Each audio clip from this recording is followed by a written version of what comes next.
I'm like, guys, relax. Let's look at the silver lining of things here and understand. And this is what I've said offline.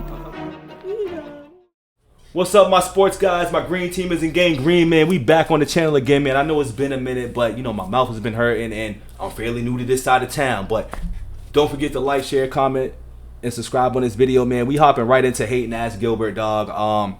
Gilbert is back on his shit again, where he's basically letting the world know that the Celtics stink.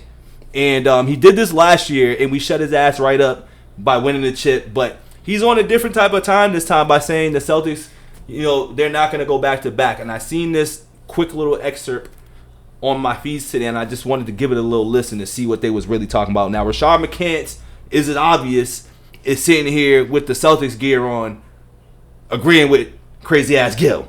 Let's see what they got to say, dog. From the style they play, I personally can't see them going back to back. I'll say this. I think the window's closed. I think they did exactly what they were supposed to do. They got in, they got out. That's why it was so imperative for Jason Tatum to get what he was going to get this particular series. He was supposed to solidify his legacy now, because the window for you to try to get this shit again with the teams is loading up. Like we said earlier in the show, do we discredit them making it all the way this way because of the injuries? And we said, no, you don't discredit them. You give them credit because this is how it lined up, right? Yeah, we're still best team in the NBA, regardless of... Of course. So now when everybody lines back up and they all healthy, can they do it again? Yes. For me, looking at how they played and how inconsistent throughout the whole time, it ain't gonna happen. From the style... Yo, I don't like these dudes today. I don't like them today. And I usually bang with them all the time. But this is another aspect of like how they try to like doo-doo on the people that didn't play the professional sport and all this other stuff. Like, just because they played that shit don't mean they say some dumbass shit too. Like, how is it that you're going to say it's hard for us to repeat and we're inconsistent, but we're the best team in the NBA. We had the best record. We had the largest win margin total in the NBA, and I think it was historical. And then you're still going to come out your face and say that that makes no sense, especially when we were actually better without Porzingis.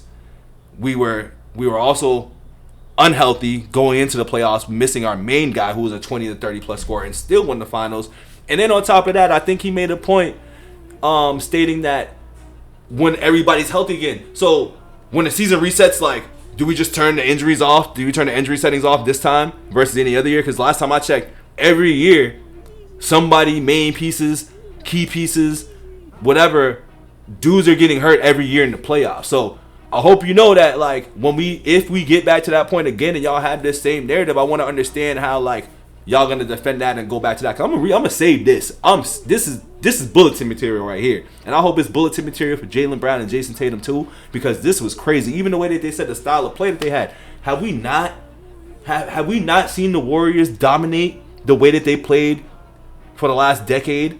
You know what I'm saying? It felt like, you know what I'm saying? Did we not watch them sorry, it was probably like 7 years, but like, did we not watch that dominance, bro, with that style of play, run and gun, three ball? And they were a lot different. They were kind of like the beginning of what we're seeing now. And we just magnified it to a level where we have all that all around. You know, that team back then, they didn't have that. And the teams are trying to catch up to us. And that's another thing. When he said all these teams are loading up, where, Rashad?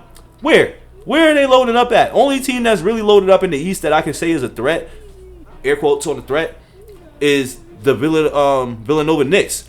You know what I'm saying? Like, and even then, it's kind of, with the Knicks, dog, they remind me of us, you know, a few years back when we had IT. You know what I'm saying? And, like, you get these role players that fill the void around, and, like, they just fit good around the smaller guy.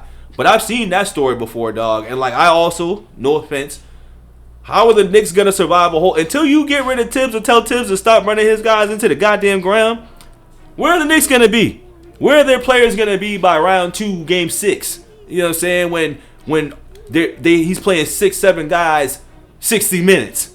You know what I'm saying? Where are these guys going to be at? They play every minute, you know what I'm saying? Especially the playoffs, you know what I'm saying? Don't let it be an overtime game or anything like that. Where is that coming from? So all this whole, let's see what happens when everybody's lined up, even like, and this, once again, they're professionals. They should know that that's a dumbass thing to say. Because at the end of the day, nobody's ever healthy throughout the year. Anything can happen. With your top 3 teams, things can happen to our guys. Things did happen to our guys. And that's why I find it funny how we're getting so much, you know, getting discredited so much for our playoff run. We didn't have Porzingis after game 2 of round 1 or something like that. Was playing the Heat, dog, like, or game 3. You know what I mean? We didn't have him for like the whole time. He barely showed up in the finals because, like, you know, he just wanted to get that experience, but he wasn't healthy.